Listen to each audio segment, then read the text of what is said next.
Terima kasih teman-teman, saya mau ngasih update dulu ya soal pengaduan kami ke Barreskrim Polri pada tanggal 17 Januari yang lalu bahwa tadi malam kami sudah bertemu dengan tim dari Barreskrim Polri di kantor PP Muhammadiyah untuk mendalami pengaduan kami.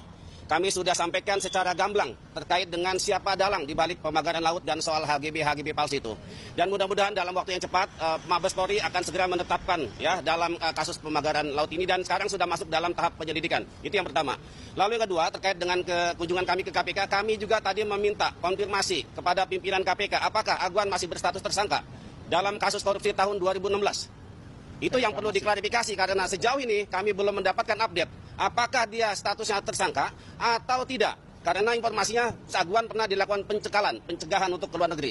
Itu yang kedua. Yang ketiga, saya minta juga kepada KPK untuk segera periksa kembali mantan Bupati Tangerang, Ahmad Zaki Iskandar, karena dia mengatakan bahwa PIK 2 tidak ada hubungannya dengan PIK 1. Dulu pernah diperiksa oleh KPK. Jadi sekarang terang benderang bahwa PIK 2 adalah bagian dari PIK 1. Dan kami yakin itu sangat terjadi kasus-kasus korupsi di dalamnya. Demikian penjelasan dari kami. Terima kasih. Ya, saya tambahan. Oke, Julius Ibrani PBI. Saya teknis saja karena pertanyaan teman-teman kan teknis. Di mana korupsinya? Sepanjang yang kami perhatikan, beberapa instansi itu tidak pernah mendapati ada proses administrasi, termasuk mendaftarkan sertifikasi lahan dan segala macamnya. Ya, dalam kasus reklamasi Jakarta, itu modusnya selalu suap. Dia suap sehingga tidak perlu ada proses di PTSP, tidak perlu ada proses pemeriksaan, tiba-tiba dalam waktu 1 hari sertifikatnya jadi. Apa pengalaman KPK di perkara itu? Silakan cek dalam kasus-kasus ada pemanfaatan. Ketika terjadi sertifikasi berarti terjadi pemanfaatan. Ketika terjadi pemanfaatan maka harus dipastikan negara mendapatkan apa. Kalau negara tidak mendapatkan apa, di situ terjadi kerugian negara. Titik sampai di situ. Ya, 2 hal itu sudah amat sangat sederhana buat KPK dan sudah amat sangat mudah untuk diusut oleh KPK. Kepada siapa? Silakan cek, ada swasta di situ, ada Agwan dengan Agung Sedayu di situ, ada anak perusahaannya yang setelah kita cek di sana, perusahaannya, kantor-kantornya tiba-tiba berubah dari tempat apa dan segala macam, tidak mampu diidentifikasi. Apakah domisili hukum badan hukum yang seperti itu diperkenankan untuk mengajukan sertifikat? Saya pastikan tidak.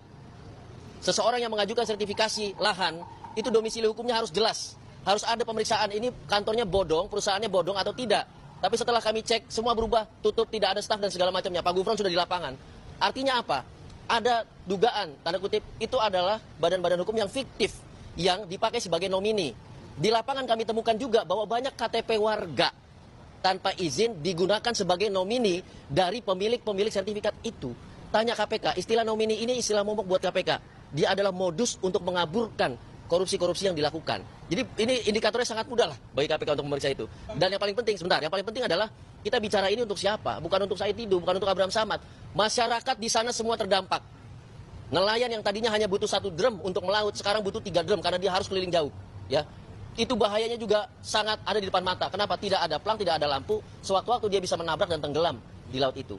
Masyarakat juga terdampak. Kenapa? Wilayah yang dipagari tentu tidak bisa diambil ikannya. Pagar menggunakan plastik, triplek HPL segala macam, tentu itu merusak lingkungan. Jadi ini multidimensional. Saya pikir 1 PIK 2 itu ditangani, maka multidimensi yang bisa diberesi oleh negara ini. Makanya ini bukan soal 1-2 orang, ini soal masyarakat, ini soal negara. Jadi kalau Kejaksaan Agung telah menerbitkan penyelidikan, KPK bisa berkoordinasi. KPK bisa mensupervisi apa yang dikerjakan Kejaksaan Agung. Dan bahkan apabila dia tidak berjalan, bisa mengambil alih agar berjalan. Kasusnya apa? Banyak sekali contohnya. Dan kami akan monitor, berjalan atau tidak berjalan, kami akan pasang badan untuk terus bersuara di publik. Gitu.